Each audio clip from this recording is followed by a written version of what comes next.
AC on है, हवा नहीं आ रही ना सही से। हाँ अभी लाइट चली गई थी इस वजह से। हो जाएगा, सही हो जाएगा। Effective atomic number last point discuss हुआ था, उसका formula atomic number minus oxidation number plus 2 into coordination. इसकी वैल्यू अगर 36 आती है, अदरवाइज और जब अनस्टेबल है, अगर कम है तो माइनस लगाएंगे, ज्यादा है तो, और उस हिसाब से ऑक्सीडाइजिंग एंड रिड्यूसिंग एजेंट बता सकते हैं।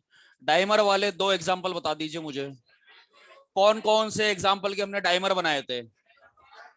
मैंगनीज वाला, Mn2CO10 वाला, और कोबाल्ट वाला, CO2CO4 वाला, CO8 वाला। ठीक है, अब इसमें है, हाँ CO8 हो जाएगा। ठीक, इसमें अब हम स्टार्ट करेंगे वर्नर थ्योरी। लिखिए हेडिंग,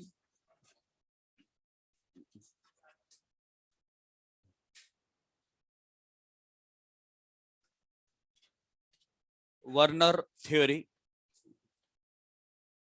वर्नर थ्योरी में आप जो है कॉलम बना लेंगे टेबल की तरह। एक तरफ लिखेंगे प्राइमरी वैलेंसी, एक तरफ लिखेंगे secondary valency. Primary valency, secondary valency.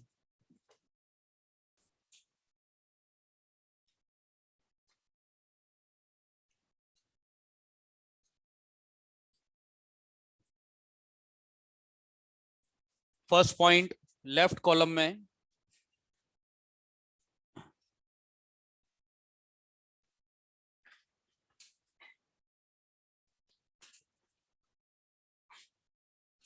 It is equal to the, primary के लिए it is equal to the oxidation state,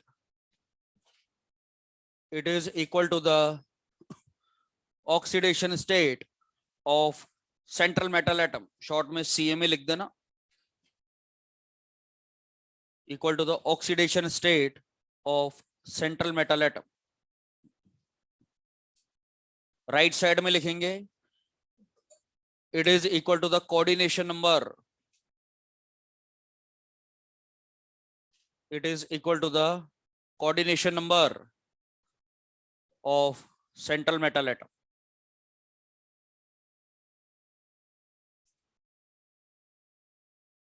Next point, left side में it is satisfied by anions,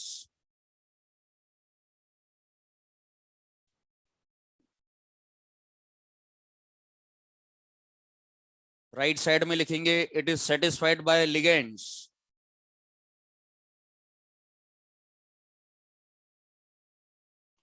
satisfied by ligands. Third point, left side में तीसरा point, it is ionisable,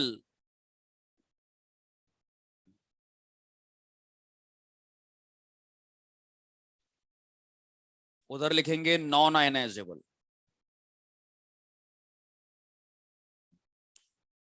fourth point left side में, it does not help in geometry prediction, It does not help in geometry prediction.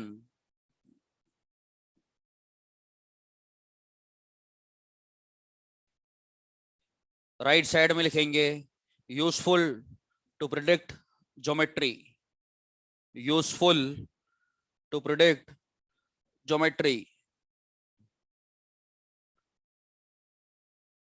Fifth point left side में non directional,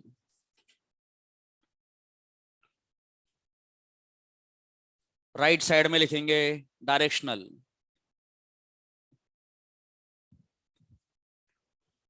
sixth point left side में it is represented bye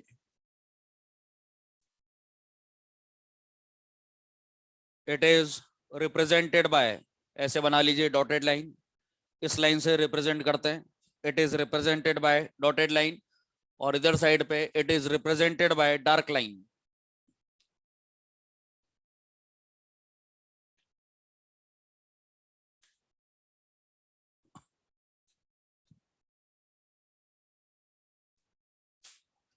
दो question मैं इसमें कराने वाला हूं, इसको समझेंगे आप तो बाकी के जो मॉड्यूल के जो क्वेश्चन है जब आप उसकी प्रैक्टिस करेंगे तुरंत देखते बनने वाले क्वेश्चंस। देखिए इसमें क्या है, आपको अमोनिएटेड या हाइड्रेटेड सॉल्ट दिया जाएगा, फिर उस सॉल्ट से आपको कॉम्प्लेक्स में कन्वर्जन करना है। कॉम्प्लेक्स में जब आप उसको कन्वर्ट कर देंगे फिर आपको उसमें देख करके बताना है कि कितनी प्राइमरी वैलेंसी है, कितनी सेकेंडरी वैलेंसी है। अब इतने सारे पॉइंट्स को मैं और सिंप्लीफाई कर देता हूं, और ध्यान अब आपको क्या रखना है ये सुन लीजिए। जिसकी वजह से चार्ज आ रहा है सेंट्रल एटम पर, जिसकी वजह से चार्ज आ रहा है ना, वो तो कहलाएगा प्राइमरी वैलेंसी। क्या कहलाएगा? चार्ज लाने वाले जो भी एटम्स रहेंगे वो तो कहलाएंगे प्राइमरी वैलेंसी, और जो केवल लिगेंड का काम करेंगे वो क्या कहलाएंगे? Secondary valency. और वहीं पे ये स्टेटमेंट भी लिखा जा रहा है, ऑक्सीडेशन स्टेट का मीनिंग तो होता है प्राइमरी वैलेंसी, और कोऑर्डिनेशन नंबर यानी कि लिगेंड्स की अगर बात होगी तो वो सेकेंडरी वैलेंसी है। अब यहाँ देखिए आप, इसमें सॉल्ट दिया जा रहा है, कोबाल्ट के साथ में 3 क्लोरीन है, डॉट में 6NH3 लगा हुआ है। दूसरा सॉल्ट है COCl3, डॉट में 5NH3 है। नेक्स्ट COCl3, डॉट में 4NH3 है। COCl3, डॉट में 3NH3 है। ये जो डॉट वाला सॉल्ट होता है इसको फिर आपको कन्वर्ट करना रहेगा कॉम्प्लेक्स में। तो बहुत ही सिंपल तरीका इसका, पहले तो आप इस पे चार्ज लगा दीजिए। सेंट्रल एटम पर बेटा हमने चार्ज लगा दिया। मैं अभी क्वेश्चन पूछूंगा आपसे, इसको ध्यान से समझ लेना। मेटल पर आया है +3, तो डिमांड कितने की है? 6 लिगेंड की डिमांड है, 6 कोऑर्डिनेशन नंबर होना चाहिए ना। अब यहाँ पे डॉट के बाद वालों को तो आपको क्या करना है? ब्रैकेट के अंदर शिफ्ट करना है, ठीक है। अगर बाहर डॉट के बाद में अगर 6 अवेलेबल है तब तो सबको अंदर लेकर के आ जाओ, और अगर 6 पूरे नहीं हो पा रहे हैं तो जो साथ में लगा हुआ है क्लोरीन उसको साथ में रोक देना, आप ब्रैकेट के अंदर रख देंगे, बाकी रिमेनिंग को आप किक आउट कर देंगे। तो देखिए यहाँ पे जैसे इसको मेरे को कॉम्प्लेक्स बनाना है, तो cobalt is the central atom, ammonia 6 available है, इसको अंदर लेकर के आइए, तो NH3 जो है ये 6 हो जाएंगे। और यहाँ पर अब किसी क्लोरीन की हमको जरूरत नहीं है, तो सारे क्लोरीन जो है वो बाहर चले जाएंगे। अब आप मेरे को बताओ इसमें देख करके, इस कोबाल्ट के ऊपर जो +3 चार्ज आ रहा है वो अमोनिया की वजह से आ रहा है या क्लोरीन की वजह से? ये प्राइमरी वैलेंसी है। क्या है ये? लिगेंड का काम कौन कर रहा है? ये सेकेंडरी वैलेंसी। क्या है ये? बस इन दो बातों पे फोकस रखना, वरना क्या होता है ये सिंपल सा टॉपिक भी कॉम्प्लिकेटेड हो जाता है। ये 2 पॉइंट के बारे में आपको ध्यान रखना है। अब बात करते हैं इसकी। यहाँ पे देखिए कोबाल्ट ने बोला कि मेरे को तो 6 लिगेंड चाहिए, 6 कोऑर्डिनेशन नंबर चाहिए, सॉरी 6 कोऑर्डिनेशन नंबर। 5 अवेलेबल तो बाहर है, ये मोनोडेंटेट होते हैं सारे के सारे, आपको पता है ammonia is a monodentate. 5 ammonia अंदर आ जाएंगे, तो इसको अंदर लेकर के आइए, तो यहाँ पे कोबाल्ट NH3 जो है ये 5 टाइम आ जाएगा। अब 6 करने के लिए, 6 पूरा करने के लिए, 6 पूरा करने एक अब यहाँ पे 3 क्लोरीन जुड़े हुए हैं, तो एक क्लोरीन को जोड़ के रखो और 2 को बाहर कर दो, ठीक है। तो यहाँ पे टोटल 6 हो जाएंगे। अब ये आपको समझ में आ जाएगा, कोबाल्ट NH3 जो है वो 4 आ जाएंगे अंदर, 2 क्लोरीन को रोकना पड़ेगा और 1 क्लोरीन बाहर, और इसमें जो है अमोनिया सारे जब अंदर आ जाएंगे तो 6 पूरे नहीं हो रहे तो तीनों क्लोरीन को साथ में रखेंगे और बाहर कुछ नहीं आएगा। और अगर बाहर कुछ नहीं आ रहा है तो बाहर चार्ज गायब है, बाहर चार्ज गायब है तो इस पे भी चार्ज गायब है, ना कैटायनिक पार्ट दिख रहा है ना एनायनिक पार्ट दिख रहा है, तो उसको हम कैंसिल कर देंगे, ये हमारे लिए एग्जिस्ट ही नहीं करता है, ऐसा मानेंगे। जीरो चार्ज वाला जो है या तो स्पेसिफिकली दिया जाए, चार्ज लगा करके दिया जाए प्लेटिनम वगैरह का, पैलेडियम का, या NiCO4 FeCO5 वाले मेटल कार्बोनिल। लेकिन जब आप ऐसे ट्रांसफर करके जब आप सोल्ट बनाते हैं तो इसमें एक कंपल्सन है वर्नर थ्योरी में कि एक कैटायनिक पार्ट बनना चाहिए और एक एनायनिक पार्ट बनना चाहिए इस तरह के क्वेश्चंस में। तो यहाँ पे ये कुछ भी नहीं है, इसलिए आप इसको मानेंगे ही नहीं। अब यहाँ पे 3 तरह के सोल्ट बन चुके हैं, ये A मान लेते हैं, इसको B मान लेते हैं और इसको C मान लेते हैं, ठीक है। ABCD भी इसको अगर आप मान करके चलोगे तो भी आप इसको D भी मान सकते हैं। अब यहाँ पे इन तीनों का कंपैरिजन करते हैं। देखिए आप, अगर मैं इसके अंदर पानी डाल दूं एक्वा सॉल्यूशन में तो ये आयंस में बिखर जाएगा। आपको पता है मैंने पहले दिन K4FeCN6 लिखा था और मैंने बोला था 4 पोटेशियम तो अलग तैर रहे हैं, अलग घूम रहे हैं, और एक डब्बा पूरा अलग है। तो डब्बा जो है पूरा एक आयन कैलकुलेट होगा और 3 क्लोरीन है, टोटल आयन कितने हैं? तो इसमें से 3 तो क्लोरीन हो जाएंगे और एक पूरा ब्रैकेट हो जाएगा। तो यहाँ पे आप लिख सकते हैं 4 आयंस, ठीक है, ये 4 आयंस लिख दिया है मैंने। यहाँ पर 2 क्लोरीन है, 2 क्लोरीन के साथ एक पूरा ब्रैकेट है, तो यहाँ पे 3 आयंस। 3 आयंस के बाद अब यहाँ पे एक क्लोरीन है और एक ब्रैकेट है, तो अगर इसको आप पानी में डालेंगे तो ये क्लोरीन हो गया और ये पूरा ब्रैकेट हो गया, तो यहाँ पे 2 आयंस है। कंडक्टिविटी का अगर ऑर्डर लगाना पड़ेगा आपको तो कंडक्टिविटी में इधर साइड में मैं आंसर्स लिख देता हूँ यहाँ पे, ठीक है। देखिए कंडक्टिविटी में ए सबसे ज्यादा रहेगा, फिर बी आएगा, फिर सी आएगा, तो ए बी सी ये इस तरह का ऑर्डर बन जाएगा। देन इसके बाद में अब आपको मैंने पहले ही बता दिया कि बेटा आयनाइजेबल यानी कि जो अपनी पीपीटी दे दे जिसका हम आइडेंटिफिकेशन टेस्ट कर सकते हैं, जिसका आप आइडेंटिफिकेशन टेस्ट करने जा रहे हैं, ये बताइए कि वो ब्रैकेट के अंदर मौजूद होता है या बाहर? बाहर मौजूद होता है। तो ये तो अपना टेस्ट दे देगा, ब्रैकेट के अंदर वाले टेस्ट नहीं देंगे। तो आप ये बताइए मुझे कि अगर मैं इसके अंदर एक्सिस में AgNO3 डालता हूं AgCl बन जाएगा कितना? जितना क्लोरीन है ना उतना उतना AgCl बोलेंगे आप, समझ में आ गई बात आपको? तो यहाँ पे 3 क्लोरीन नजर आ रहा है तो 3 टाइम्स AgCl बनेगा, यानी कि 3 मोल बन जाएगा। इसी तरह से यहाँ पे 2 मोल AgCl बन करके तैयार हो जाएगा, यहाँ पे 1 मोल AgCl बन करके तैयार हो जाएगा। तो यानी कि अगर आपसे पूछा जाए कि AgCl मोल पीपीटी जो है इसका ऑर्डर क्या आएगा, तो इसमें भी A सबसे ज्यादा, फिर B आएगा, फिर C आएगा, इसमें 3 मोल आएंगे, इसमें 2 मोल आएगा और इसमें 1 मोल आ जाएगा। परसेंटेज वाइज देखते हैं तो यहाँ पे 3 क्लोरीन है और तीनों को तीनों बाहर मौजूद है, तो आप ये कह सकते हैं कि 100% पीपीटी यहाँ पे बनी है। यहाँ पे 3 में से 2 मौजूद बाहर है, एक अंदर ही रोकना पड़ गया, तो 66% जो है क्लोरीन ने अपना पीपीटी बनाया है। 3 में से एक हिस्से ने, तो यानी कि 33% है। तो परसेंटेज वाइज भी पूछा जा सकता है, मोल्स पीपीटी भी पूछा जा सकता है, और नंबर ऑफ आयंस कंडक्टिविटी का क्वेश्चन हो गया। अब बात आती है रिप्रेजेंटेशन का स्ट्रक्चर हम बनाने जा रहे हैं। बोर्ड पे देखिए, अगला क्वेश्चन पूरा आप ही को करना है, ये इसको देख लीजिए अच्छे से। यहाँ पे कोबाल्ट जो है वो सेंट्रल एटम है, representation dark line dotted line, जो केवल सेकेंडरी वैलेंसी का काम कर रहा है उसको डार्क लाइन से रिप्रेजेंट करेंगे, और जो चार्ज लाने का काम कर रहा है उसको डॉटेड लाइन से रिप्रेजेंट करेंगे, यानी कि वो ब्रैकेट के बाहर होना चाहिए। तो ये है सारी की सारी डार्क लाइंस, क्योंकि केवल लिगेंड का काम कर रहा है। तो 1 2 3 4 5 6, तो 6 बार तो हमने अमोनिया लगा देना है, तो 6 टाइम ये NH3 मैंने यहाँ पे कनेक्ट कर दिया। ध्यान से देखते रहना, यहाँ पे 3 क्लोरीन ऐसे नजर आ रहे हैं जो चार्ज लाने में मदद कर रहे हैं और वो ब्रैकेट के कंप्लीटली बाहर है, तो उसको हम डॉटेड लाइन से रिप्रेजेंट करेंगे। तो एक क्लोरीन ये हो गया, दूसरा क्लोरीन ये इधर आ जाएगा, कहीं भी लगा दीजिए, और ये तीसरा क्लोरीन यहाँ पे हो गया। 3 क्लोरीन जो है वो डॉटेड लाइन वाले हैं। दूसरा representation, this is very important, यहाँ पे देखिए ये कोबाल्ट 5 तो अमोनिया हो गए, 1 2 3 4 5, जो केवल लिगेंड का काम कर रहे हैं, जो केवल लिगेंड का काम कर रहे हैं।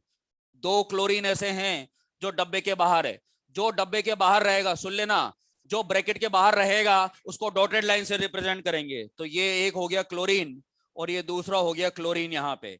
लेकिन मजबूरी में जिस क्लोरीन को आप अंदर रोकेंगे, जो क्लोरीन 2 काम कर रहा है, लिगेंड का भी काम कर रहा है और चार्ज लाने में मदद कर रहा है, इस कोबाल्ट पे चार्ज बता दो कितना है? +3 लाने के लिए ये क्लोरीन भी रिस्पॉन्सिबल है, और साथ ही ये क्लोरीन लिगेंड का भी काम कर रहा है। तो ये डुअल नेचर वाला हो गया। समझ में आ गई बात आपको?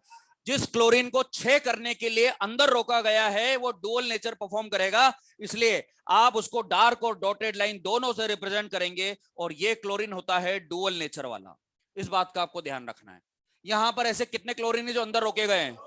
तो यहाँ पे डुअल नेचर वाले दो हो जाएंगे, एक बिल्कुल बाहर की तरफ है, डॉटेड लाइन हो जाएगी, और जो केवल लिगेंड का काम कर रहा है वो डार्क लाइन हो जाएगा। दोबारा से बोलेंगे साथ साथ, जो केवल लिगेंड का काम करेगा वो कौन सी लाइन? Dark line.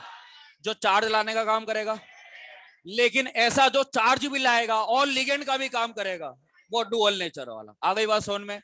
तो यहाँ पे कोबाल्ट को लगाया सेंटर में, 1 2 3 4 तो हो गई प्योर डार्क लाइन। NH3 जो केवल सेकेंडरी वैलेंसी का काम कर रहा है, ठीक है, ये हो गया सेकेंडरी वैलेंसी, ब्रैकेट में लिख देता हूं मैं। एक क्लोरीन बाहर भेजा गया है, तो जो केवल प्राइमरी वैलेंसी का काम कर रहा है, केवल चार्ज लाने में मदद कर रहा है। लेकिन दो क्लोरीन ऐसे हैं जो लिगेंड का भी काम कर रहे हैं और चार्ज लाने में भी मदद कर रहे हैं, तो उसको आप डुअल नेचर ऑफ क्लोरीन बोलेंगे। तो ये भी डुअल वाला हो जाएगा और ये भी डुअल वाला हो जाएगा। नेक्स्ट क्वेश्चन आपके लिए रहेगा, इसको कंप्लीट कर लीजिए, नोट करिए इसको फटाफट से।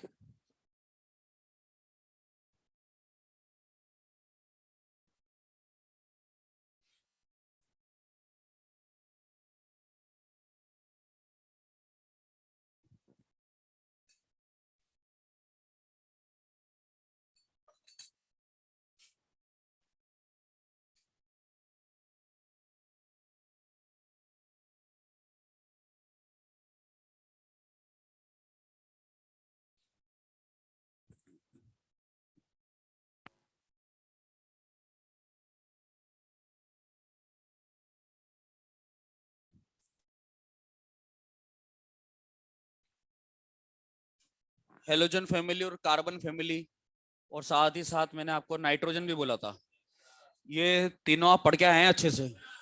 बिना पढ़े नहीं आएंगे क्लास में, ये आप ध्यान रखें, ठीक है? हेलोजन फैमिली, कार्बन फैमिली बार बार रिवाइज करना अब आपकी जिम्मेदारी है, क्योंकि क्लास में एक बार हो गया है, मैं क्लास में रिवाइज भी करवाऊंगा उसको, लेकिन उसमें क्या है, प्रॉपर रिस्पॉन्स आना चाहिए आपका, इसलिए मैं बार बार आपको बोल रहा हूँ, उसको रिवाइज करके आना बनता है।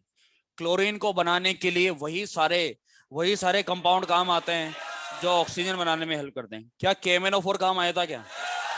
K2Cr2O7 था क्या? PbO2 था क्या? ओजोन था क्या? और कौन था? ClO2, CaOCl, ब्लीचिंग पाउडर था। और डेकॉन्स प्रोसेस में क्या था भैया? एक मिनट, डेकॉन्स प्रोसेस में कैटलिस्ट कौन था? CuCl2 है। कितने बच्चों को याद है भैया डेकॉन्स प्रोसेस? ठीक है, डेकॉन्स प्रोसेस। ये बताइए मुझे, नाइट्रोजन फैमिली में ओसवाल्ड प्रोसेस में शुरुआत कौन से चार्ज से होती है? -3 से +5 वाला कंपाउंड HNO3 है, -3 वाला NH3 है, अमोनिया है, +2 वाला NO बनेगा, पक्का NO बनेगा। ये बताना कंसंट्रेटेड और डाइल्यूट HNO3 दो अलग अलग तरह की रिएक्शंस है। कंसंट्रेटेड HNO3 में गैस कौन सी बनती है? NO2 है, पक्का। लेकिन डाइल्यूट में तो अलग अलग है। छापा एंड पीबी बोलेगा नो नो, बाकी बोलेंगे N2O है क्या? चेक कर लेना यार, N2O है क्या? कंसंट्रेटेड वाला है या डाइल्यूट वाला है? डाइल्यूट वाला है। बाकी उसमें तो फर्क नहीं पड़ता ना, कंसंट्रेटेड वाले में तो एक ही तरह की गैस बनेगी ना। अच्छा एक बात बताना, कंसंट्रेटेड HNO3 में NO2 गैस बनेगी, ये बात सही है। मेटल को वो मेटल नाइट्रेट में कन्वर्ट कर देता है, नॉन मेटल को वो ठीक एसिड में। तो कार्बन से क्या बनेगा? कार्बोनिक। बोरॉन से क्या बनेगा? सल्फर से क्या बनेगा? फॉस्फोरस से क्या बनेगा? याद आ गया? याद आ गया? ठीक है भैया।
याद तो है यार तुम्हें पॉइंट्स, ऐसी बात तो काफी सारे पॉइंट्स याद है तुम।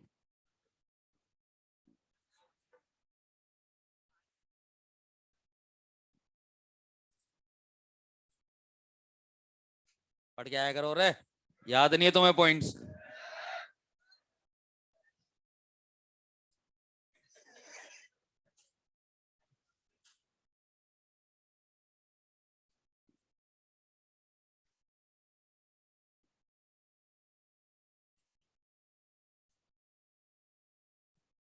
तुम्हारी यही सब शर्तों को मानते हुए कि तुम नाश्ता वगैरह सब मांगते हो, तो क्या है विक्ट्री सेलिब्रेशन रखा जाएगा, जैसे तुम, वो मेरी तरफ से आयोजित है, मैंने फंडिंग करी है उसमें।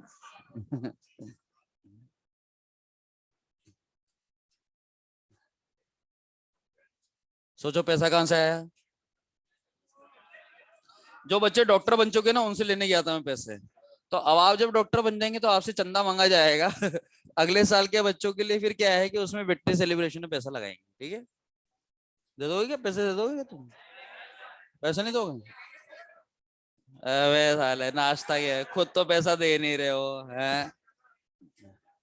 चलो कोई बात नहीं, अपना बैंक भरो बेटा, यही चाहते हैं हम भी, खूब रईस बनो, अमीर आदमी बनो, पैसा कौड़ी कमाओ, खूब पैसा ही पैसा होगा।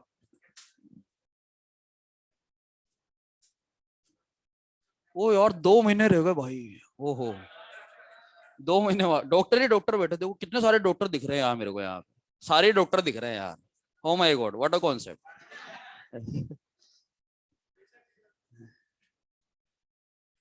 अभी यहाँ पे घूमते रहते हो, गलियों में घूमते रहते हो उठाई गिरे बन करके, तो थोड़े टाइम बाद डॉक्टर बन जाएंगे ये देखो। ऐसे उठाई गिरे गुंडे लोग डॉक्टर बनने जा रहे हैं।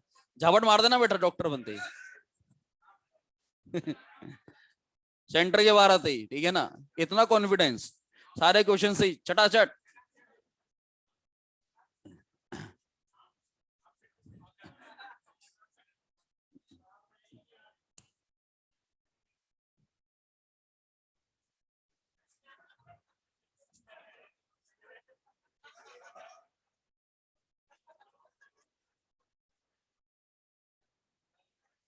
बेटा अगले साल फिर आ जाएगा ना अगर, तो फिर मास्टर मिल जाएगा ये। वैसे तो क्या है कि सब भगवान करे सब अच्छा हो, अच्छे अच्छे कॉलेजों में मेडिकल संस्थानों में आप पहुंच जाए, ठीक है?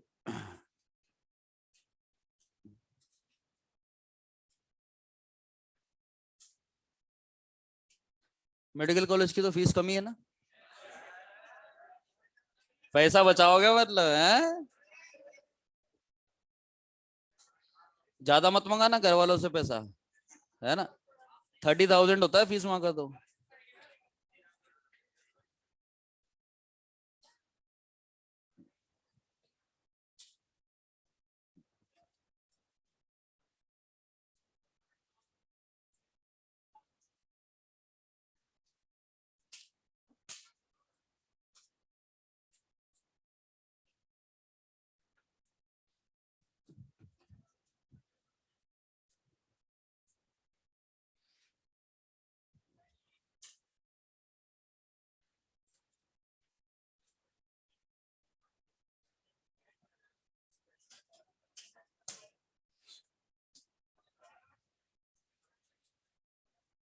क्या हो गया रे, क्या डिस्कशन कर रहे हो तुम लोग?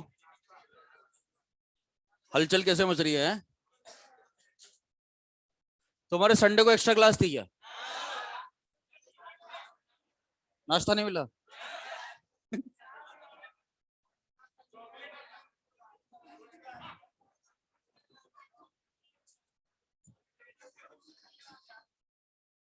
देखो इधर इसका जवाब दो।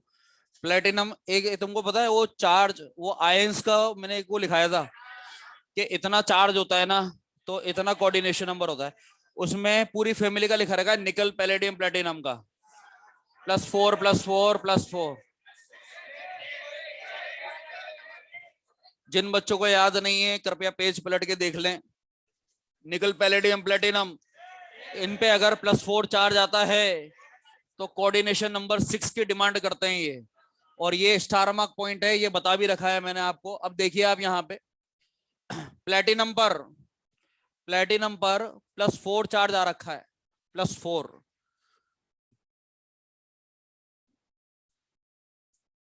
+4 है, तो प्लेटिनम पर जब +4 होता है तो कोऑर्डिनेशन नंबर 6 की डिमांड होती है। अब हम बिना रिप्रेजेंटेशन ये वाला स्ट्रक्चर बिना बनाए ही आपको डायरेक्ट आंसर करना रहेगा। ठीक है, तो बस आपको केवल कॉम्प्लेक्स में कन्वर्जन करना है। केवल कॉम्प्लेक्स में कर दोगे ये कन्वर्ट इसको? ठीक है भैया, ये बताना आप कैसे करना है। प्लेटिनम, अरे बातें बाद में कर लेना, इधर देख, जवाब दे इधर। NH3 6 आएगा क्या? सारे क्लोरीन बाहर, Cl4 आ जाएगा। इसमें बता, प्लेटिनम NH3 5, 1 क्लोरीन, 3 क्लोरीन बाहर। तो यहाँ पे प्लेटिनम NH3 4 अवेलेबल है, NH3 4 टाइम, 2 Cl अंदर और 2 Cl बाहर। और लास्ट वाले में प्लेटिनम NH3 3 है, NH3 3 है, कोई कैंसिल नहीं होएगा इसमें। एक क्लोरीन को, 3 क्लोरीन को आपने अंदर रोकना है, एक क्लोरीन देखो इधर, इसमें कोई भी एक भी कॉम्प्लेक्स ऐसा नहीं है जो डज नॉट एग्जिस्ट अपन बोले इसकी तरह, ऐसा नहीं है इसमें। एक ना एक क्लोरीन तो बाहर दिख रहा है, यानी कि चार्ज बाहर आ रखा है। अब आपको यहाँ पे आंसर करते जाना है जो जो मैं पूछता जा रहा हूँ। देखो थोड़ा सा अलर्ट रह करके, टोटल आयंस बताओ। 5 आयंस है क्या? पक्का? तो कंडक्टिविटी के ऑर्डर में, कंडक्टिविटी में 1, फिर 2, फिर 3, फिर 4, इसमें लिख देते हैं 5 आयंस इस वाले में। ठीक है ना, फिर इसमें आ जाएगा 4 आयंस, 3 आयंस और 2 आयंस। चलो अब इसमें है ना पीपीटी का ये कितना मोल बना है AgCl ये बताना है। 4 मोल AgCl, 3 मोल AgCl, 2 मोल AgCl, 1 मोल AgCl। परसेंटेज वाइज बता दो बेटा।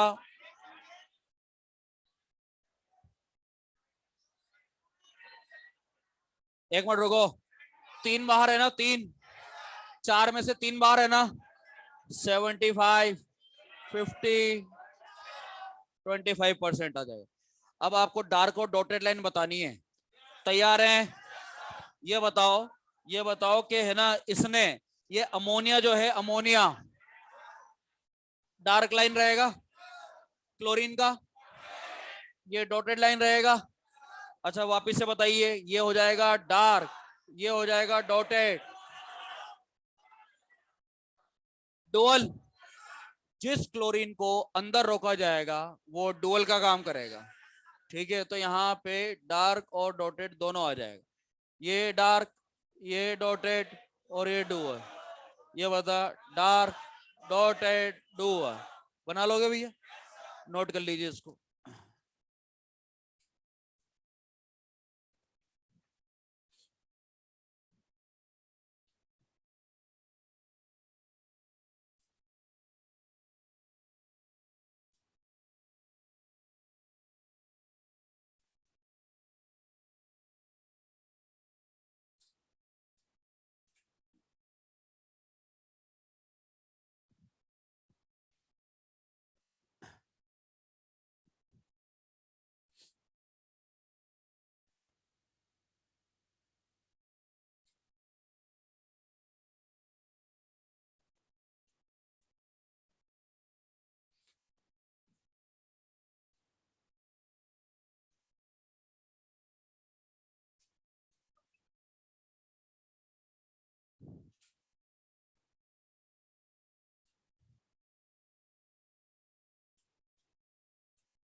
प्योर नाइट्रोजन बनाने के लिए किस में आग लगाते हैं?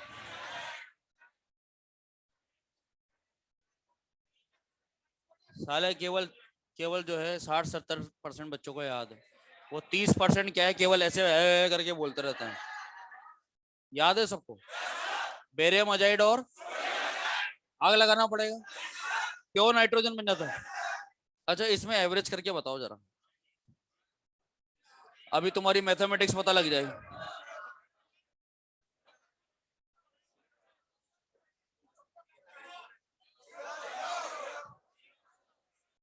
अबे ढंग से देख, ढंग से देख ओए। इस पे -3 +5 है, एक आ रहा है, कितना आएगा? N2 आ जाएगा। अच्छा ये बताना कि NH4 जो होता है, वीक और स्ट्रॉन्ग वाला पॉइंट याद है क्या? याद है अच्छे से? अगर अगर अगर स्ट्रॉन्ग ऑक्सीडाइजिंग एजेंट है तो गैस N2 या फिर N2, और वीक के है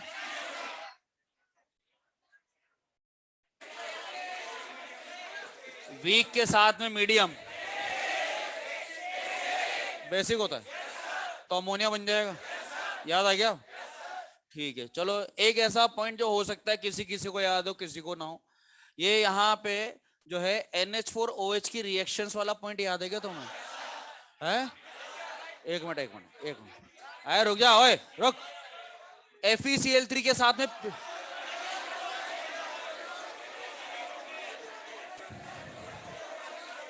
PPT बता दे। ब्राउन, ब्राउन है ब्राउन। और जिंक वाले के साथ व्हाइट, व्हाइट। ठीक, नहीं था ये याद, नहीं था, कुछ बच्चों को याद था ये वाला पॉइंट। VBT स्टार्ट करने वाले, नोट कर लीजिए इसको।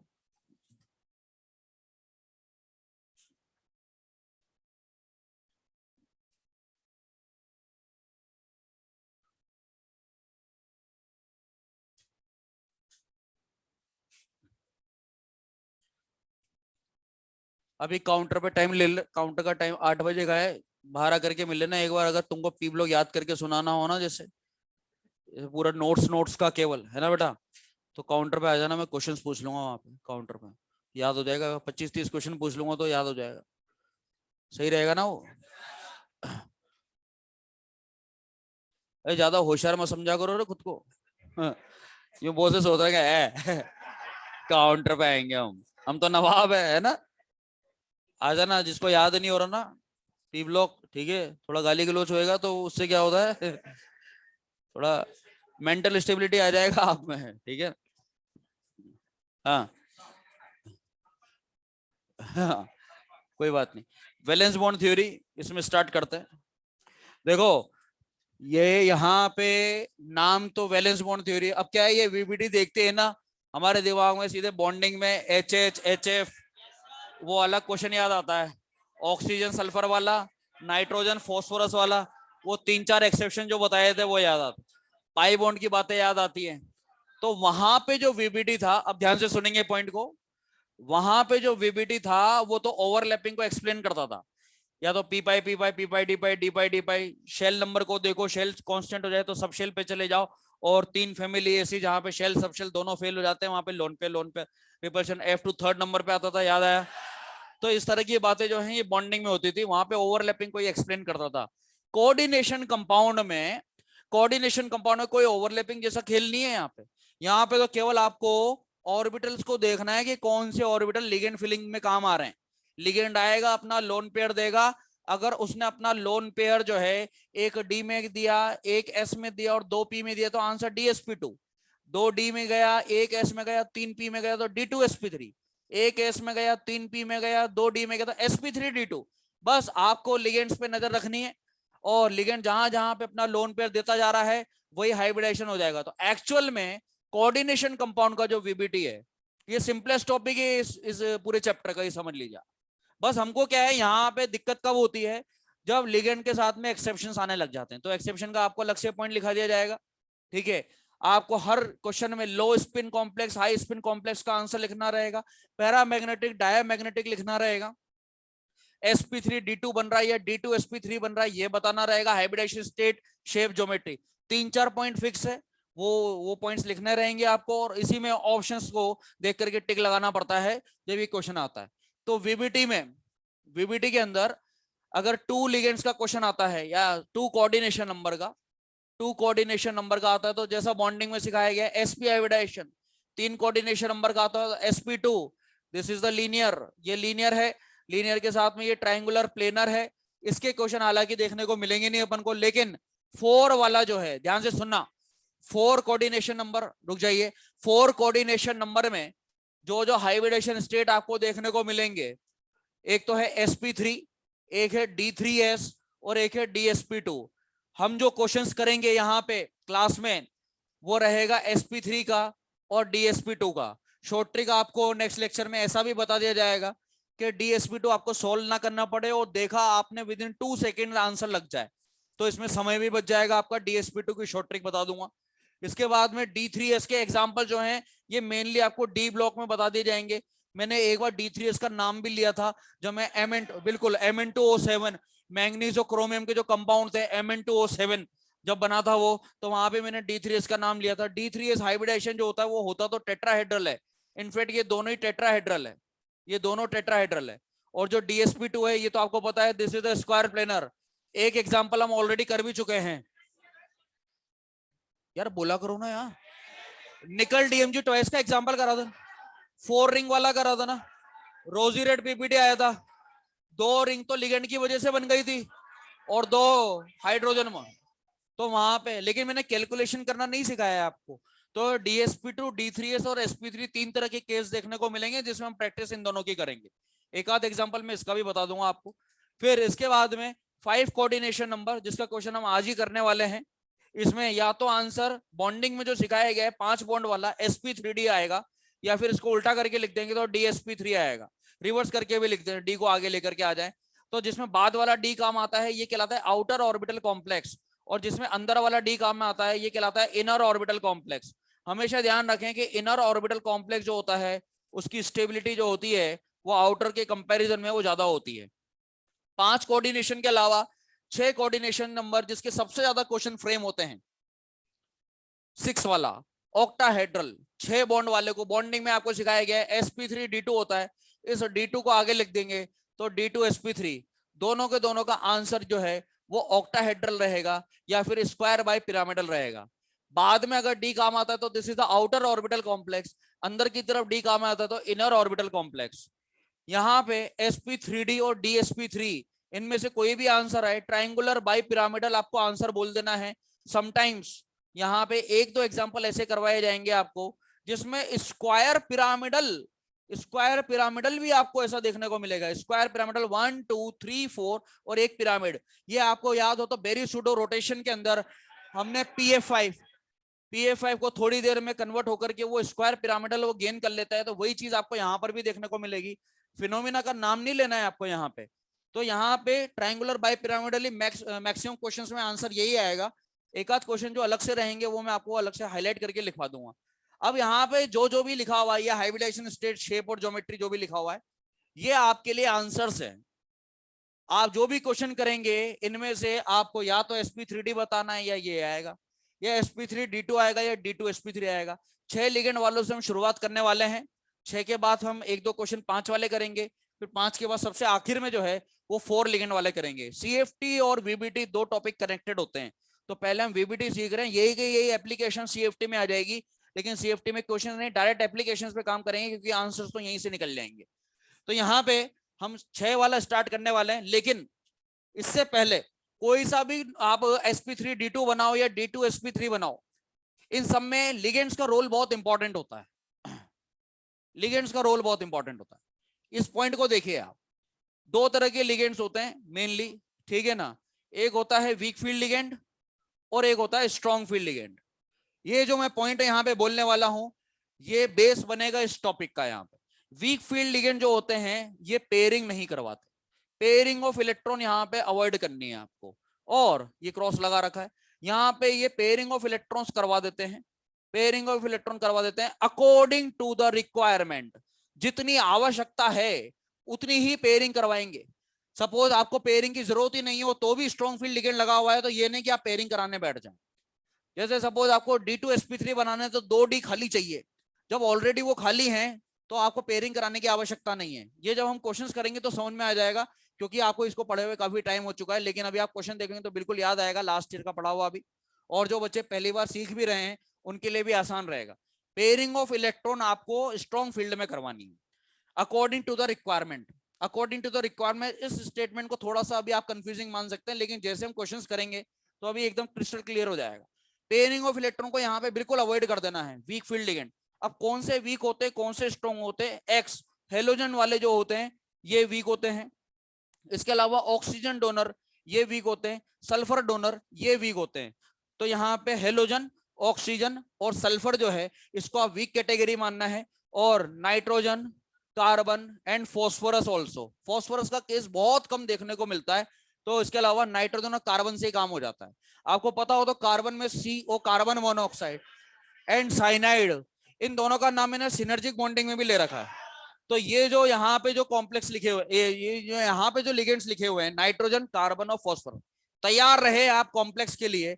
नाइट्रोजन और कार्बन डोनर जैसे आ जाएगा तो आप ये सोच लेना कि पेयरिंग हो सकती है। करनी है या नहीं करनी है वो क्वेश्चन देख करके पता लगेगा। पेयरिंग ऑफ इलेक्ट्रॉन को बिल्कुल अवॉइड कर देना है, यहाँ पे हेलोजन के साथ में, ऑक्सीजन के साथ में और सल्फर के साथ में। लेकिन कभी कभी ऐसे भी केस आ जाते हैं कि जिसको आप वीक मान करके बैठे हैं वो स्ट्रॉन्ग की तरह बिहेव करता है, और जिसको आप स्ट्रॉन्ग मान करके बैठे हैं वो वीक की तरह बिहेव करता है। वहां पे आ जाएंगे एक्सेप्शंस। लेकिन ये जो जितने भी लिगेंड्स लिखे हुए हैं इसकी एक सीरीज होती है जिसको आप स्पेक्ट्रोकेमिकल सीरीज बोलते हैं, जो एनसीईआरटी में भी मेंशन्ड है। लिगेंड वाइज अगर देखना है तो आप एनसीईआरटी में देख सकते हैं, लेकिन क्वेश्चंस करने के हिसाब से जो हेलोजन और सल्फर डोनर है वो सबसे वीक होते हैं। ऑक्सीजन डोनर जो है वो और आगे आएगा, फिर नाइट्रोजन, नाइट्रोजन के बाद यहाँ पे कार्बन डोनर और फॉस्फोरस डोनर। ये सारे के सारे जो हैं, नाइट्रोजन डोनर हो गया, फॉस्फोरस डोनर हो गया, कार्बन डोनर हो गया, ये सारे तो SFL में काउंट करने हैं। और ये जो दोनों हैं ये वीक फील्ड लिगेंड में काउंट करने हैं। तो ये दिखते ही तो आप वीक फील्ड मान करके चलेंगे, और आगे वाले ये नाइट्रोजन, कार्बन और फॉस्फोरस डोनर जो हैं ये स्ट्रॉन्ग फील्ड मान करके चलेंगे। ये तब तक के लिए है जब तक एक्सेप्शंस नहीं आ जाते, और एक्सेप्शन भी गिनती के ही होते हैं। 3-4 पॉइंट है जो आपको ध्यान रखने रहेंगे, उसमें भी मैं आपको स्टार मार्क करवा दूंगा, जो आपके रेस के और मॉडल के क्वेश्चंस करवा देंगे। ठीक है, तो आप यहां तक पूरा नोट कर लीजिए। और यहाँ पे इस सीरीज को अगर आप लिगेंड वाइज याद करना चाहते हैं, हालांकि वो इतना काम का नहीं होता, तो आप जो है सीरीज जो है पूरी कंप्लीट सीरीज जो है वो आप एनसीईआरटी से जरूर देख सकते हैं, और वो भी लेटेस्ट वाली। ठीक है ना, उसमें कोई चेंजेस वगैरह अगर हो जाए तो इस वजह से मैं आपको जो रिसेंट वाली एनसीईआरटी आई है उसी के लिए बोल रहा हूं। लेकिन ये जो ऊपर लिखा हुआ है ना इससे काम बन जाता है। ठीक है, मैं स्टार मार्क में इंपॉर्टेंट नहीं बोल रहा हूं, लेकिन ये जो ऊपर वाले जो पॉइंट है इसको आपको ध्यान रखना है। ठीक है, ऑक्सीजन डोनर, हेलोजन, सल्फर पीछे रहेंगे, नाइट्रोजन, फॉस्फोरस एंड कार्बन जो है वो SFL में काउंट करना है। इसको नोट कर लीजिए पूरे को, फिर मैं क्वेश्चंस करवाने जा रहा हूं आपको 6 लिगेंड्स वाला।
क्या हुआ?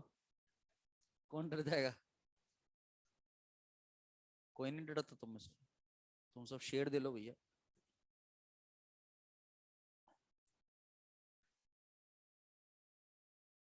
लिख लिया क्या बेटा ये?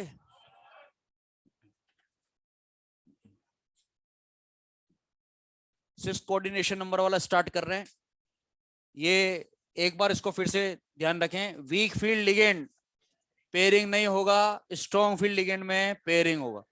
कौन कौन से वीक हैं? Halogen, sulphur, oxy. रेस्टॉल कैसे हैं? स्ट्रॉन्ग। अब कौन से वीक को स्ट्रॉन्ग बोलना है और कौन से स्ट्रॉन्ग को वीक बोलना है, यानी कि जो एक्सेप्शंस हैं वो लिखेंगे। शुरुआत लिख लीजिए उसकी। पहला पॉइंट है, हेडिंग डाल दो पहले आप, exceptions of ligand. Exceptions of ligands.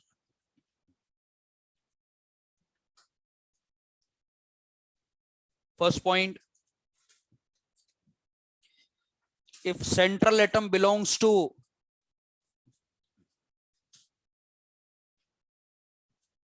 if central atom belongs to 4D and 5D series, if central atom belongs to 4D and 5D series, हाँ सारे वो स्ट्रॉन्ग हो जाएंगे, ठीक है। all ligands behave as a SFL, all ligands behave as a SFL।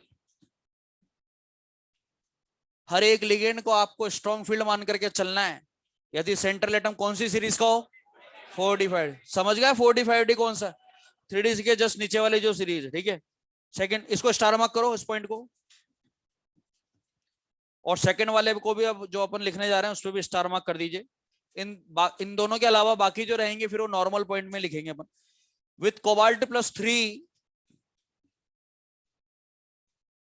With cobalt plus 3 comma H2O and C2O4 -2, H2O and C2O4 के ऊपर -2 ऑक्सीलेटो, जो कि ऑक्सीजन डोनर है, होना वीक चाहिए but behave as a SFL। लिख लीजिए H2 and C2O4 -2 behave as a strong field ligand SFL,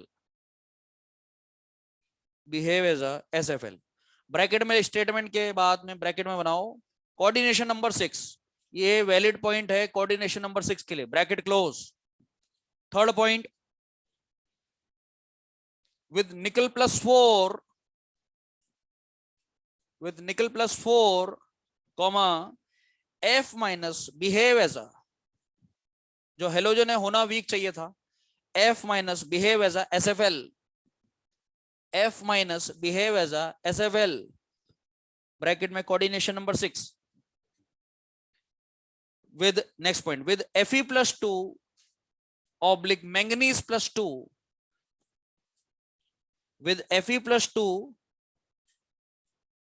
oblique manganese plus 2 comma NH3 behave as a WFL, NH3 behave as a WFL,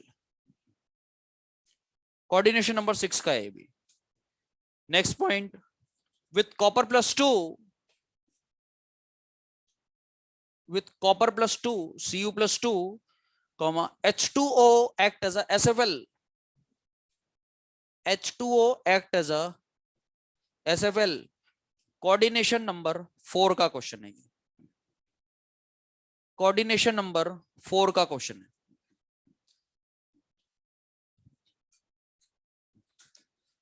जो points अभी लिखाए गए हैं आपको 2-5 minute के लिए एक बार फिर से देख लीजिए, और हम कोऑर्डिनेशन नंबर 6 का स्टार्ट करने वाले हैं अभी। तो 6 में क्या क्या हाइब्रिडेशन था इसको भी देख लीजिए। पहले हम 6 वाले सभी क्वेश्चंस करेंगे, फिर 5 वाले पे आएंगे। देखिए जो भी पॉइंट्स लिखाए गए हैं वीबीटी में, चेक करिए उसको फिर से। 4 वाला और 6 वाला याद करो, 4 वाले में क्या क्या हाइब्रिडेशन है, 6 वाले में क्या क्या है, और एक्सेप्शंस वाले पॉइंट देख लीजिए, कौन से वीक लिगेंड है कौन से स्ट्रॉन्ग लिगेंड है। प्लीज उसको एक बार फिर से देखिए अच्छे से।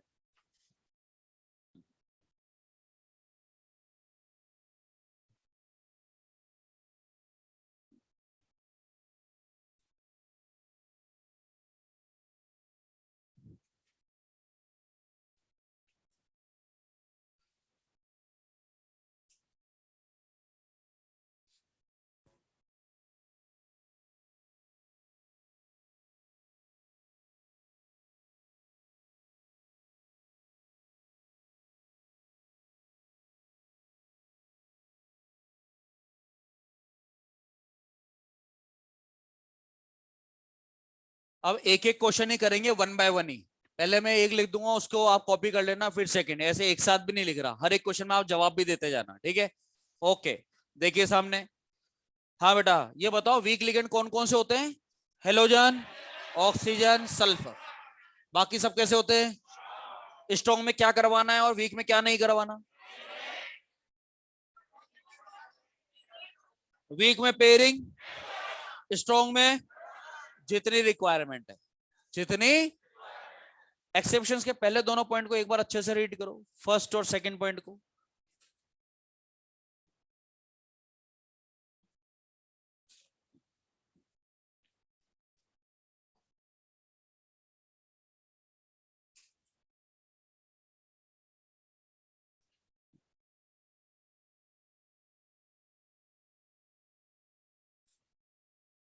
बोर्ड पे देखिए। हाँ, देखिए बोर्ड पे देखिए, पहले समझ लो इसको अच्छे से, लिखना नहीं है बिल्कुल भी। देख इधर देख। हाँ, आयरन के ऊपर चार्ज हमने कैलकुलेशन मैंने आपको सिखा रखा है +2। कॉन्फ़िगरेशन लिख दिया करो। जो आउटर आउटर वाला है ना, उतना उतना कॉन्फ़िगरेशन याद रखना पड़ेगा, वरना कोऑर्डिनेशन कंपाउंड का क्वेश्चन नहीं लेगा आपसे। 4:3D1, 4:3D2, 4:3D3, इतना इतना केवल बाहर बाहर वाला। आयरन का होता है 4:3D6। और जो बेटा जो सबसे ज्यादा काम में आता है ना, प्लीज उसका तो ध्यान रखो इसी। आयरन का क्या होता है? 4:3D। आयरन के बाद cobalt 4:3D7, 3D8, 3D9, 3D10। 9 को 10 में कन्वर्ट कर देना है, ठीक है ना? तो आप जो जो इंपॉर्टेंट है उतना उतना तो ध्यान रखा करो, 6 से लेकर के 10 वाले तो सारे। तो ये है 4:3D6। जितना चार्ज है उतना गायब कर दो, 2 इलेक्ट्रॉन चला गया, रह गया बचा हुआ 3D6। लिखना नहीं है, बोर्ड पे देखिए।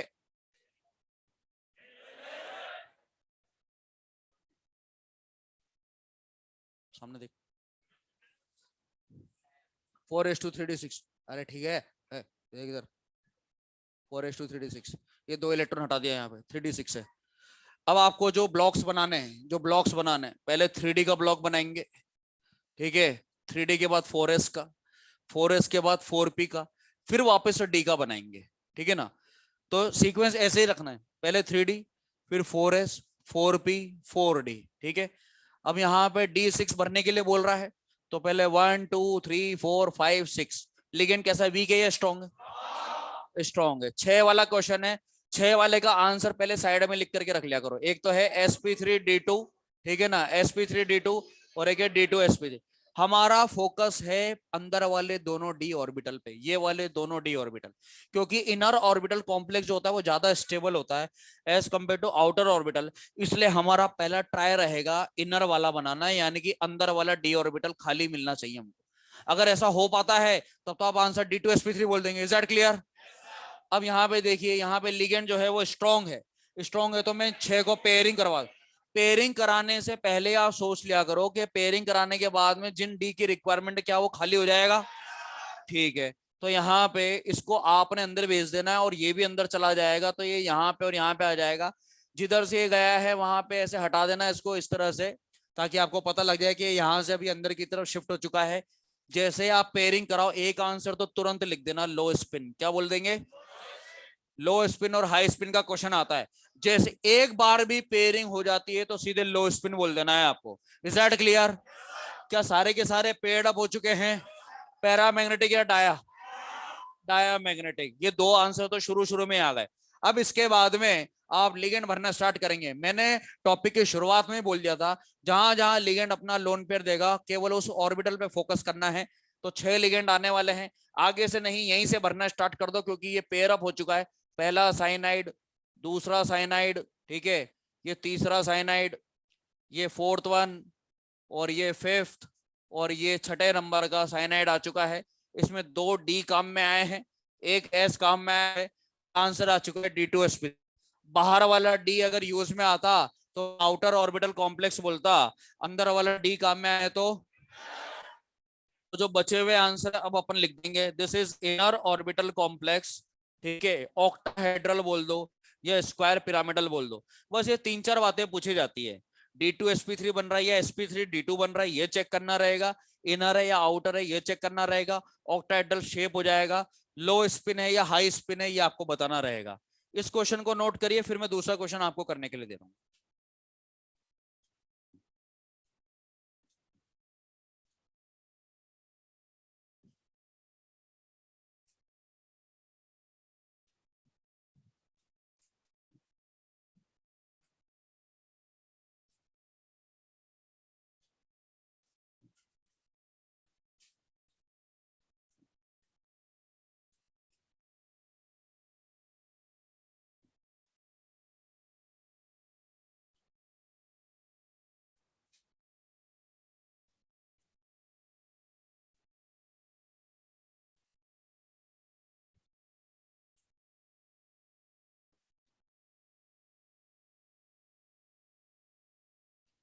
लिखो भैया इसको जल्दी, 1 मिनट में रब हो जाएगा।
फ्लोरीन, फ्लोरीन को कैसा लिगेंड बोलोगे? अरे बताओ ना यार, वीक लिगेंड है। पेयरिंग करानी है या आहा, तो यहाँ पे पेयरिंग नहीं होगी। अब आपको जो है, अब पेन कम से कम चलाना है भैया, ऐसे बताना है आंसर, ऐसे बताएंगे।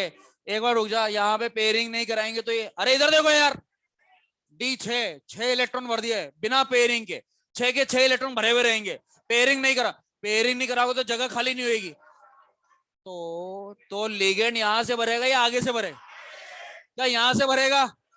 Answer sp3d2। समझ में आ गई बात आपको? अब लिख लो आप, मैं यहाँ पे लिख देता हूँ। आउटर ऑर्बिटल बन जाएगा, हाई स्पिन बन जाएगा, पेयरिंग नहीं हुआ है, पैरामैग्नेटिक हो जाएगा, बिल्कुल सही।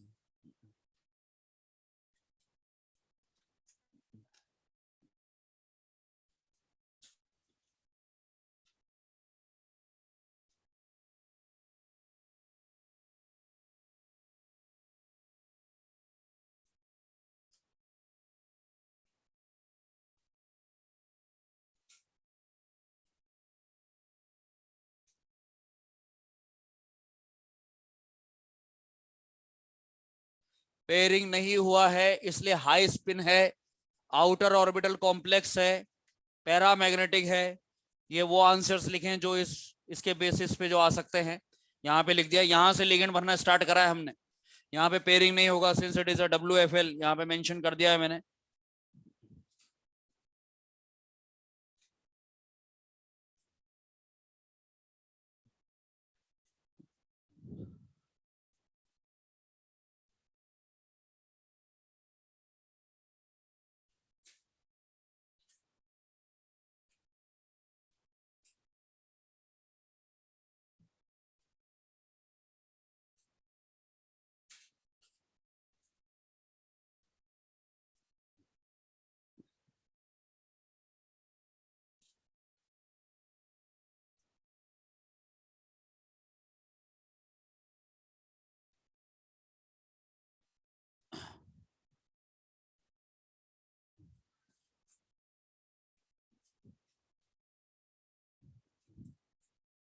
अगेन D6 का क्वेश्चन, अगेन D6 का क्वेश्चन।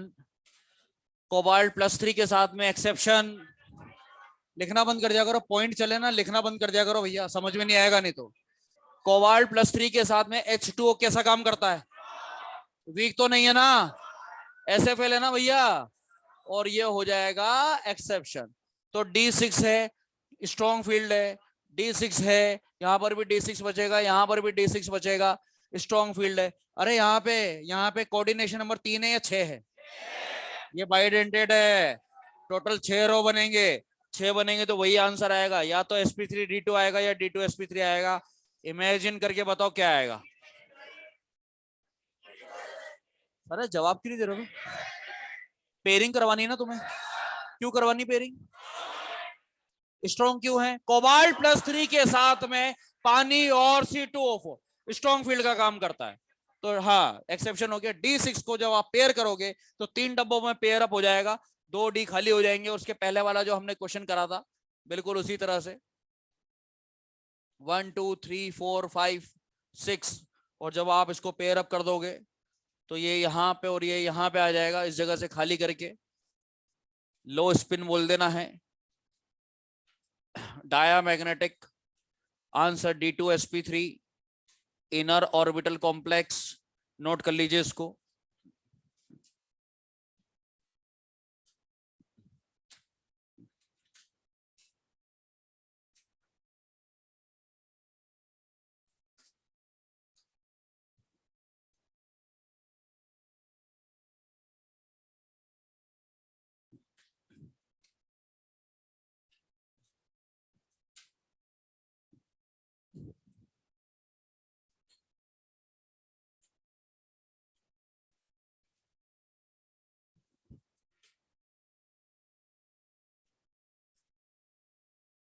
नहीं, लोटस लोटस जो तो क्वेश्चन पूछ रहा है, लो स्पिन के लिए डायामैग्नेटिक होना जरूरी है क्या? नहीं है, ऐसा बिल्कुल भी नहीं। अभी और क्वेश्चंस आएंगे उसमें देख लेना तू।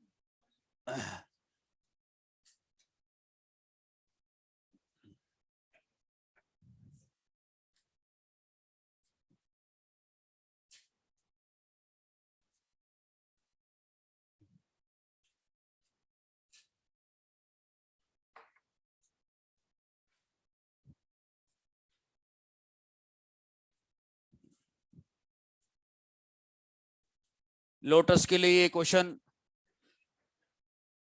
क्रोमियम के साथ में अमोनिया जो है वो 6 टाइम दिया हुआ है और यहाँ पे 2 क्लोरीन लगा हुआ है। इस क्वेश्चन को ध्यान से देखें क्योंकि क्वेश्चन इंपॉर्टेंट है। और वो जो स्टेटमेंट आपको लिखाया गया था, जो मैंने बोला था ये कंफ्यूजिंग हो सकता है, लेकिन ये क्वेश्चन के साथ साथ क्लियर होगा। According to the requirement of central metal atom, ठीक है, जितनी जरूरत है उतनी ही पेयरिंग करवाएंगे। बोर्ड पे देखिए, बोर्ड पे देखिए, क्रोमियम के ऊपर जो चार्ज आ रहा है वो +2 आ रहा है। वेरी फेमस कॉन्फ़िगरेशन, क्रोमियम का कॉन्फ़िगरेशन बताओ। 4s1 3d5, 4s1 3d5 +2, 2 electron कम करना है। एक गया इसमें से, एक गया इसमें से, D4। बोर्ड पे देखते रहना ध्यान से, बाद में नोट कर लेना आप। D4 कॉन्फ़िगरेशन, तो यहाँ पे ये है D4, ये देखिए आप यहाँ पे ध्यान से 1 2 3 4, इसके बाद S आ गया, देन इसके बाद P है। ओके, ये बताइए मुझे को, ये 6 लिगेंड का क्वेश्चन है, 6 लिगेंड वाले में या तो sp3d2 आएगा या D2sp3 आएगा। कितने डी की जरूरत है? यहां पे आप अगर ज्यादा पेयरिंग करवा देंगे तो 3 डी खाली हो जाएंगे। लिगेंड है स्ट्रॉन्ग, ये देख ले भैया, ये स्ट्रॉन्ग फील्ड लिगेंड है। स्ट्रॉन्ग फील्ड लिगेंड होते हैं, आपने पेयरिंग कराने का सोचा, अगर आपने इन दोनों को अंदर भेज दिया तो 3 डी खाली हो जाएंगे। क्या 3 डी का कोई यूज है क्या? बोलो ना यार, जितनी आवश्यकता है उतनी पेयरिंग। तो आप केवल एक बार पेयरिंग करवाएंगे और यहां से ये इलेक्ट्रॉन यहाँ पे आप अंदर भेज सकते हैं, ठीक है, कोई दिक्कत नहीं है। पेयरिंग करवा दिया तो देख लो आप, लो स्पिन है लेकिन पूरी पेयरिंग नहीं हुई है, तो यहाँ पे अनपेयर्ड नजर आ रहे हैं अभी आपको। तो क्या होगा, ये पैरामेग। और अब आप यहाँ से लिगेंड भरना स्टार्ट कर देंगे तो 1 2 3 4 5 6 आंसर आ चुका है D2sp3 and this is inner orbital complex square by pyramidal या फिर ऑक्टाहेड्रल इसका आंसर है। दोबारा से मैं रिपीट कर रहा हूं, पॉइंट को ध्यान से सुने। D4 बचा हुआ था, D4 लिख दिया मैंने यहाँ पे, एक डी तो खाली पहले से ही है, एक और डी की आवश्यकता है, तो आपको ज्यादा पेयरिंग कराने की भी जरूरत नहीं है। एक बार पेयरिंग कराओगे जिसमें डब्बा खाली हो जाएगा, अगर आपने इसको पेयर करवा दिया तो एक और डी खाली हो जाएगा, उसकी जरूरत नहीं है। जिसकी जरूरत है उसी को खाली करवाएंगे और हमको टोटल 2 डी चाहिए, एक डी तो पहले से ही खाली था, केवल हमने एक को पेयरिंग करवाया है। तो यहाँ पे अननेसेसरी पेयरिंग को आपको अवॉइड करना रहेगा, तो इनको सेलेक्ट करके आप यहाँ पे लिख देंगे unnecessary pairing should be avoided। तो लो स्पिन होते ही, ये बहुत ही जनरल सा क्वेश्चन पूछा है इसने, और ये मिस्टेक करते हैं बच्चे, क्योंकि क्या होता है जैसे एसएफएल देखा तो बहुत से डायरेक्ट क्वेश्चन करने की कोशिश करेगा, ये सोचता है एसएफएल आ गया पेयरिंग हो जाएगा तो डायमैग्नेटिक हो जाएगा, और D4 है तो पेयरिंग करके सोच लेते और आंसर D2sp3, आंसर भी सही लिख दिया, सब कुछ सही लिख दिया और डायमैग्नेटिक लिख करके आ जाते हैं बच्चे। ये बात आपको ध्यान रखनी है कि हमने पेयरिंग करवाई तो है, लेकिन पूरी पेयरिंग नहीं करवाई है, जिसकी जरूरत थी केवल उतना सा पेयरिंग करवाया। Star mark question chromium ammonia वाला।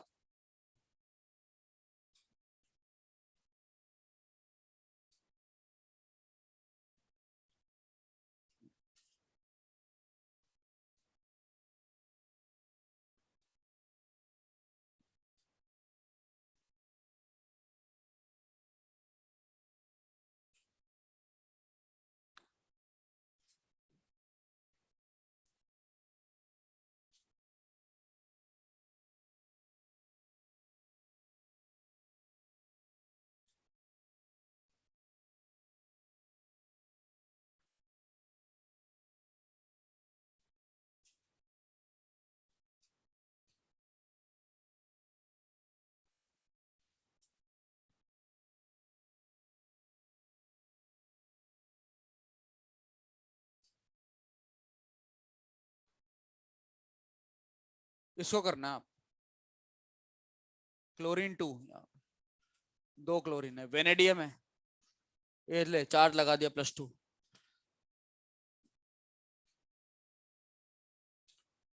वेनेडियम वाला क्वेश्चन करना है।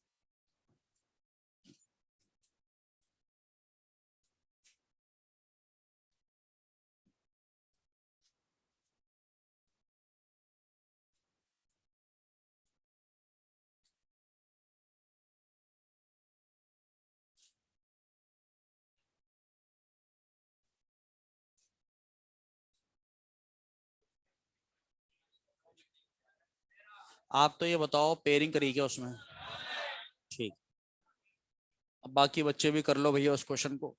वेनेडियम के साथ में अमोनिया 6 टाइम, लिगेंड स्ट्रॉन्ग है, पेयरिंग करवा देना।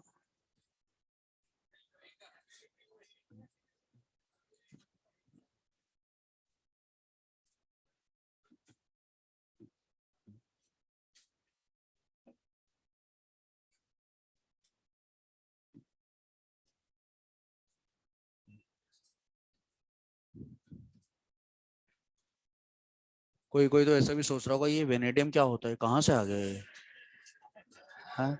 ये कौन है क्या कॉन्फ़िगरेशन होगा इसका, ऐसे कौन है रहे हैं, नया फेज स्टार्ट होने वाला है ये भी ध्यान रखें, है ना।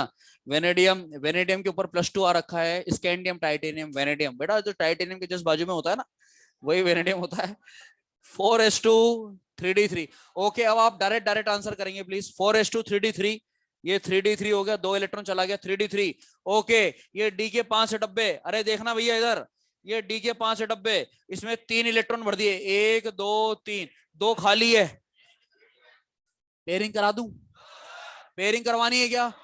जब ऑलरेडी 2d खाली है तो लिगेंड चाहे स्ट्रॉन्ग हो चाहे वीक, वो मैटर ही नहीं करता, ठीक है। तो अननेसेसरी पेयरिंग वाला पॉइंट यहां पर भी आ जाएगा, 1 2 3 ऐसे कैसे रहेगा, और यहां से लिगेंड भरना हम स्टार्ट कर देंगे। 3d के बाद 4s, फिर 4p आएगा, एंड आंसर आ जाएगा D2sp3। 1 मिनट, अभी ये स्पिन वाला जवाब दें, हमने एक बार भी पेयरिंग नहीं करवाया, बिल्कुल सही बात, हाई स्पिन हो जाएगा, पैरा मैग्नेटिक हो जाएगा, ऑक्टाहेड्रल तो बोलना ही है, स्क्वायर बाय पिरामिडल है, ये हो गया, एंड अंदर वाला डी काम आ रहा है तो इनर ऑर्बिटल कॉम्प्लेक्स, नोट करिए इसको।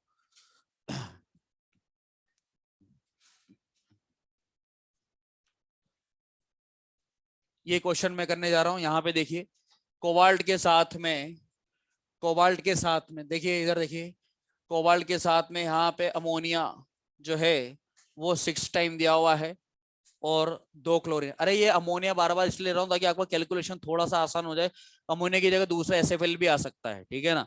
तो यहाँ पे कोबाल्ट के साथ में अमोनिया, क्लोरीन 2 है भैया, ये कोबाल्ट +3 नहीं है, ये कोबाल्ट +2 है।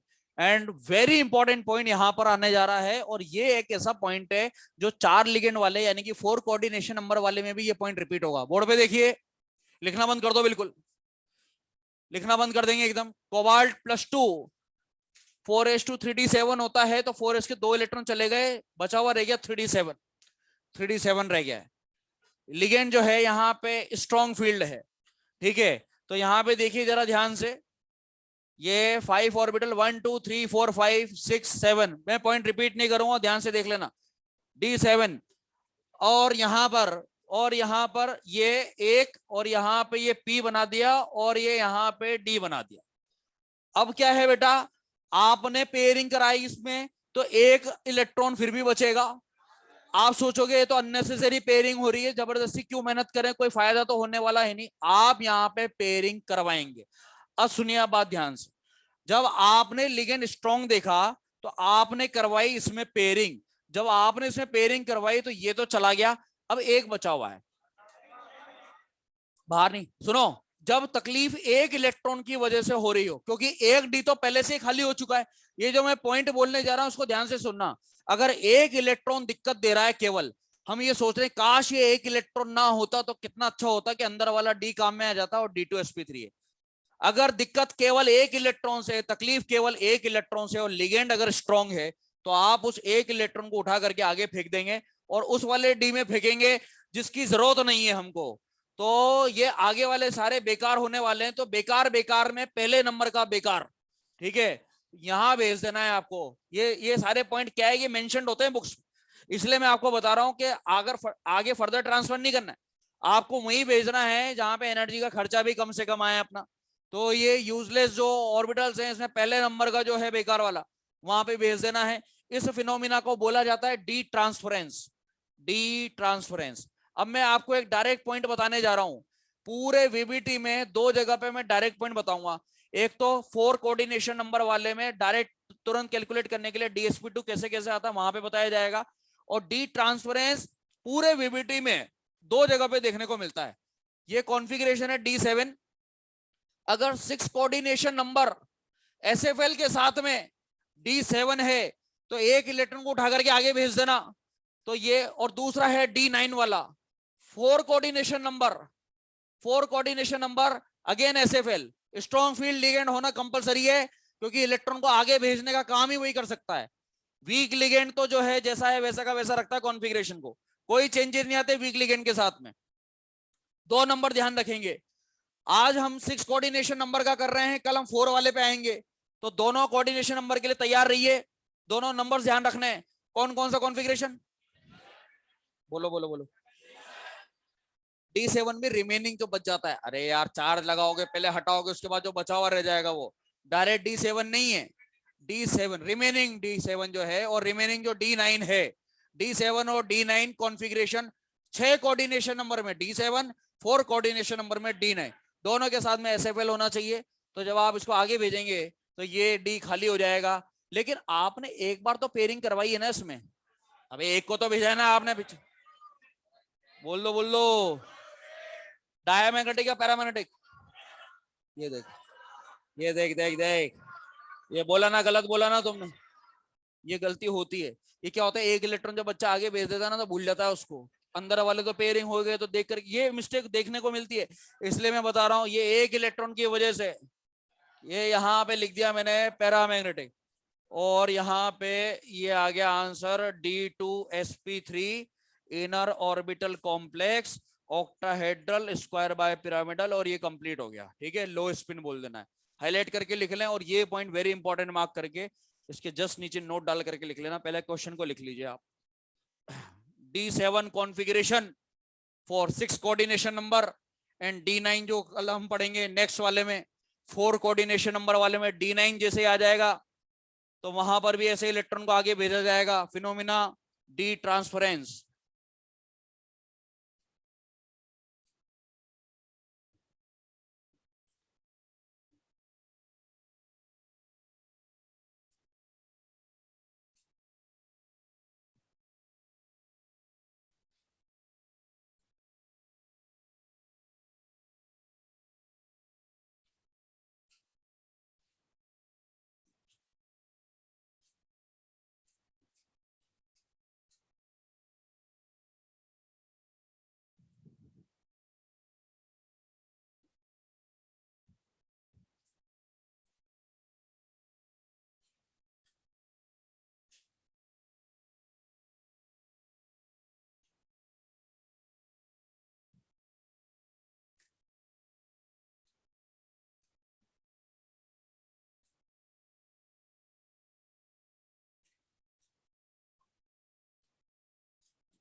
ये डायरेक्ट आंसर बताओगे तुम?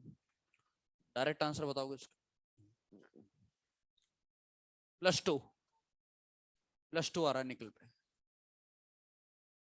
निकल +2 आ रहा है, D8 बचेगा। आप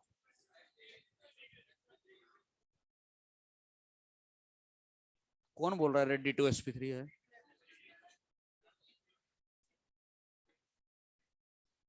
अबे यार अब तो कॉमन सेंस, अरे भाई डी, ये यार D8 आ रहा है। अबे तुम सोचो D8 को पेयर कर भी दोगे तो 4 डब्बे पेयर होंगे, एक डब्बे का क्या करोगे? क्या आएगा आंसर? sp3d2। देखिए इधर, ये क्वेश्चन इसके तुरंत बाद क्यों कराया गया है, इसका भी रीजन आपको समझ में आएगा। बोर्ड पे देखो, लिखना बंद करो तुम, आंसर गलत बोल रहे हो तुम अभी। ये देखो, निकल पे आ गया +2, ये बचा बेटा D8 है ना। ये देखो D8 में ये हमने 8 इलेक्ट्रॉन भर दिए, 1 2 3 4 5 6 7 8। अब देखो ये यहाँ पे S बना दिया और ये बना दिया P, और इसके आगे वाला आ गया वापिस से D। हाँ, इसको पेयर करूंगा तो एक डब्बा खाली होगा, कोई काम का नहीं है। अगर मैं सोचूं कि उठा करके आगे फेंक दूं तो वो भी नहीं हो सकता। ये इसलिए क्वेश्चन यहाँ पे कराया गया है ताकि आपको ये पता लग जाए कि दो को आगे नहीं भेजा जा सकता एक साथ। पेयरिंग वाली बात तो क्लियर है ना? पेयरिंग कराने से कोई फायदा हो रहा है या हाँ? तो इसलिए पेयरिंग तो भूल ही जाओ। अब डी ट्रांसफरेंस क्यों नहीं हो रहा? मैंने क्या बोला था, तकलीफ कितने इलेक्ट्रॉन से? एक इलेक्ट्रॉन से तकलीफ है तो आप उसको आगे फेंक सकते हो, लेकिन दो को एक साथ आगे नहीं भेज सकते। इसलिए जो जैसा है वो वैसा का वैसा रहेगा। और आप पेयरिंग कर ही नहीं रहे हैं तो आंसर आएगा हाई स्पिन वाला, और यहां से लिगेंड भरना स्टार्ट हो जाएगा। आंसर आ जाएगा sp3d2, outer orbital complex, paramagnetic रहेगा। ये कंप्लीट कर लीजिए आप, नोट करिए इसको।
ये भी कैलकुलेशन करना है आपको।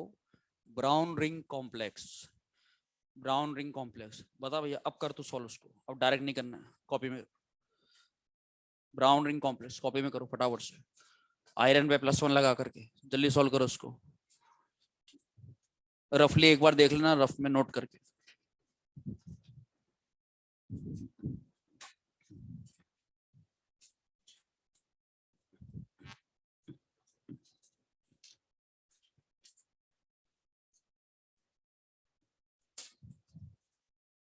जल्दी खत्म करना, क्या कर रहा है, जल्दी लिख इसको फटाफट, एक ही तरह के तो क्वेश्चन है।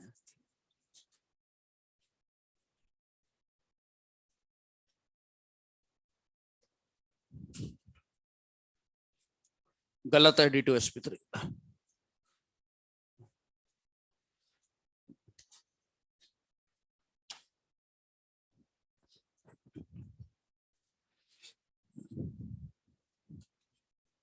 वो तो जाहिर सी बात है, जब D2sp3 नहीं आ रहा तो sp3d2 आएगा।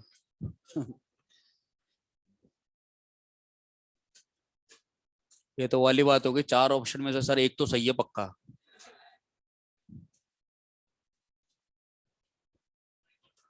अब इधर देखिए, इसका रीजन में, अगर आप इसका रीजन बता दो कि सर ये इस वजह से जो है, आंसर तो sp3d2 है, चलो है ना। अब मैं यहाँ पे sp3d2 के लिए आपसे रीजंस पूछना चाह रहा हूँ कि ये sp3d2 क्यों आ रहा है। पहले आप कैलकुलेशन कर लीजिए, ठीक है ना।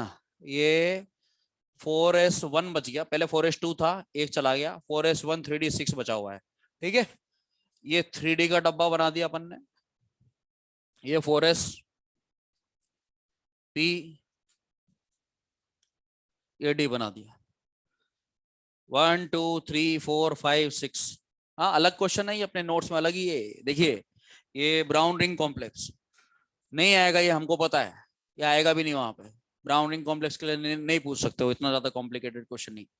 एनसीईआरटी में कोई ऐसा कोई खास मेंशन है भी नहीं कि इसका कॉम्प्लेक्स कंपाउंड में इसका नाम दिया जा रहा है बहुत ज्यादा। D6 ये रहा, ये एक इलेक्ट्रॉन यहाँ पे, ठीक है। ये लिगेंड्स की तरफ ध्यान दो आप जरा।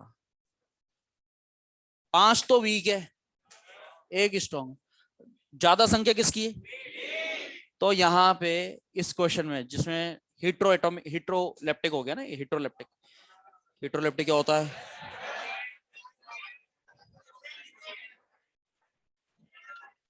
अब तुम ही बताओगे, मैंने हिंट दे दिया बहुत बड़ा तुम्हें। यहाँ पे 5 वीक है, तो ओवरऑल आप इसको वीक फील्ड की तरह ट्रीट करो। वीक फील्ड है तो पेयरिंग तो भूल ही जाओ, पेयरिंग तो भूल ही जाओ, ठीक है ना। अब इस एक इलेक्ट्रॉन के बारे में सोचो, क्योंकि ये एक इलेक्ट्रॉन जो मौजूद है ये एस में मौजूद है। चाहे मैं sp3d2 बनाऊं, चाहे मैं d2sp3 बनाऊं, बिना एस के काम हो नहीं सकता। तो आपको फोकस डी पे नहीं करना है, एस पे करना है, इसीलिए sp3d2 आएगा। अब एक और बात, आगे डी ट्रांसफरेंस में कर नहीं सकता, क्योंकि आगे भेज दूंगा तो आगे भेजने का काम तो एसएफएल करा कर देते हैं। यहाँ पे लिगेंड ज्यादातर कौन से हैं? वीक। तो आप इसको आगे भेजने का कष्ट क्यों करें? बड़े एनर्जी लेवल पे क्यों भेज रहे हो? आप तो पीछे भेज, जितना आप पीछे भेजेंगे न्यूक्लियस के उतना करीब पहुंचेगा, ठीक है ना। जितना आप लोअर एनर्जी लेवल पे भेजोगे उतना न्यूक्लियस के करीब आएगा। तो यहाँ पे पेयरिंग होगी, लेकिन इनमें नहीं होगी।